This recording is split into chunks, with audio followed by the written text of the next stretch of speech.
অসমীয়া cinema ইণ্ডাষ্ট্ৰীৰ ফালৰ পৰা আৰু এখন ধুনীয়া সিনেমা আহিবলৈ গৈ আছে 24 জুলাই তাৰিখে যিনি ৰিসেন্টলি এতিয়া ট্ৰেইলাৰ ড্ৰপ হৈ গ'ল যাৰ নাম হৈছে XYZ মই চালো ট্ৰেইলাৰটো 2 মিনিট 38 ছেকেণ্ডৰ এটা ট্ৰেইলাৰ আৰু বহুত ধুনীয়া ট্ৰেইলাৰ যেনেকি আপোনাক দুবাৰ তিনিবাৰ কি আপুনি 10 বাৰ চাওক হেপাহ নপলাই এখন পলিটিক্যাল ড্ৰামা কমেডি মুভি আহিবলৈ গৈ আছে যত নেকি আপুনি কমেডি বহুত বেছি ধুনীয়া পাব আৰু সঁচা কথা ক'বলৈ গ'লে কমেডিবোৰ একদম ফ্ৰেছ লাগিছে আমাৰ নিজৰ কাহিনী মানে নিজৰ জেগাৰ কাহিনী তেনেকুৱা এটা ফিল হৈ গৈছে 2 মিনিট 38 ছেকেণ্ডৰ এই ট্ৰেইলাৰটোত আপুনি কাহিনী বহুত বেছি ৰিভিল কৰিব একো নোৱাৰিব আপুনি জাস্ট আভাস পাব যে পলিটিক্যাল ড্ৰামা কমেডি এখন সিনেমা আহিবলৈ গৈ আছে আৰু ডাইৰেক্টৰ হৈছে হিমাংশু প্ৰসাদ দাস আৰু তেখেতৰ অভিনয় আমি জানো বহুত বেছি ধুনীয়া কৰে আৰু লগতে ইয়াতে সিদ্ধাৰ্থ শৰ্মা কেকে দা তেখেতৰ মানে কমিক টাইমিংবোৰ বহুত বেছি ধুনীয়া হয় তেখেতে মুখ খুলিলে একদম ইমান ধুনীয়া ৰখাল কথা ওলায় ঠিক আছে তো তেখেতে ইয়াতে যিটো মানে পলিটিক্যাল গ্ৰাউণ্ডৰ এটা ক্যাৰেক্টাৰ লৈছে ট্ৰেইলাৰটোৰ আৰম্ভণিতে হিমাংশু প্ৰসাদ দাৰ এটা ধুনীয়া ডায়লগেৰে আৰম্ভ হয় যে ৰাস্তাৰে গৈ থাকোতে এগৰাকী তিৰোতা দেখিবা কোলাতে ল'ৰাটো লৈ পটককে চুমা এটা খাই দিবা তাত তিৰোতা নহয় ল'ৰাটোক ওয়াও মাই গড বহুত বেছি ধুনীয়া ডায়লগ এটা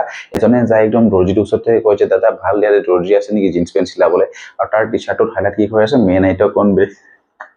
একদম হিলাৰিয়াস মোমেন্ট আছিল ঠিক আছে আৰু এই যে মানে টক শট যেটো কাজিয়া হৈ থাকে যে মোক আছে মই মাতিম এই যে পকৰা আছে এটা হাগি দেও তাৰ পাছতে যেটো মিউজিক ফা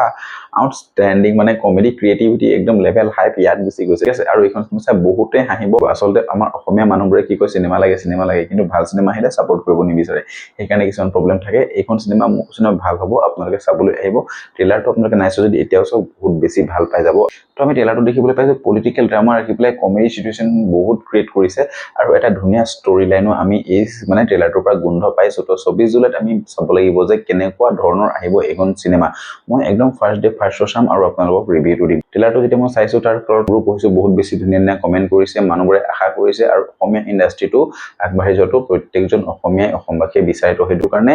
এই যেটো XYZ ট্ৰেইলাৰ আহিছে বহুত বেছি ধুনীয়া ট্ৰেইলাৰ আহিছে মই কৈছো না 2026 ৰ এতিয়ালৈকে যিমানখন মুভি ট্ৰেইলাৰ আহিলে এই মানে ট্ৰেইলাৰটো অন্যতম একদম ইউনিক ট্ৰেইলাৰ এটা জুনে কাটিছে একদম সেলিউট ভাই বহুত বেছি ধুনীয়া ট্ৰেইলাৰ কাটিছে ডায়লগ ডেলিভাৰী বহুত বেছি কমেডি হৈছে লাষ্টত যেটো ডায়লগ আছে মহিলা এগৰাকী দি থাকে যে 3 দিন মুৰিয়াত খাবা আৰু 3 দিন তাত খাবা তো আৰু এদিন বুলি যেতিয়া কৈছে এদিন নেখালে মৰি নাযায় তাৰ পাছতো কমেডি ডায়লগটো আহে একদম আচৰিত মেইনলি যেটো ক্ৰিয়েটিভিটি লেভেল এই ট্ৰেইলাৰটোত বহুত বেছি ভাল গৈ জিলিকিছে ঠিক আছে আনএক্সপেক্টেড যেটো কমেডি আহে সিচুৱেচন কমেডিখিনি আহে কমিক টাইমিঙৰ যিখিনি কমেডি আহে এই ট্ৰেইলাৰটোৰ পৰা এই গুণটো মই পাইছো তো মোৰ মতে এটা বহুত বেছি ভাল ট্ৰেইলাৰ পাইছো আপোনালোকে কেনেকুৱা পালে ট্ৰেইলাৰটো চাবলৈ একদম নাপাহৰিব আৰু 24 জুলাই তাৰিখে আপোনালোকে আহিবলৈ একদম নাপাহৰিব এইখন সিনেমা মই ফাৰ্স্ট ডে ফাৰ্স্ট শো চাই ৰিভিউ দিম সিনেমাখন চোৱাৰ পাছতে আমি ভালদৰে গোটেই XYZ ৰ কথা আমি পাতিব পাৰিম কাৰণ এতিয়াও সুপাছপি একমাহ হৈ যোৱাৰ পাছতো সব গৌৰৱে চলি আছে ঠিক আছে আৰু হাঁটিটো চলি আছে কিন্তু তাৰ ভিতৰত কিমান কি সঁচা মিছা সেইখিনি আমি ফাইল কৰিবলৈ নাযাও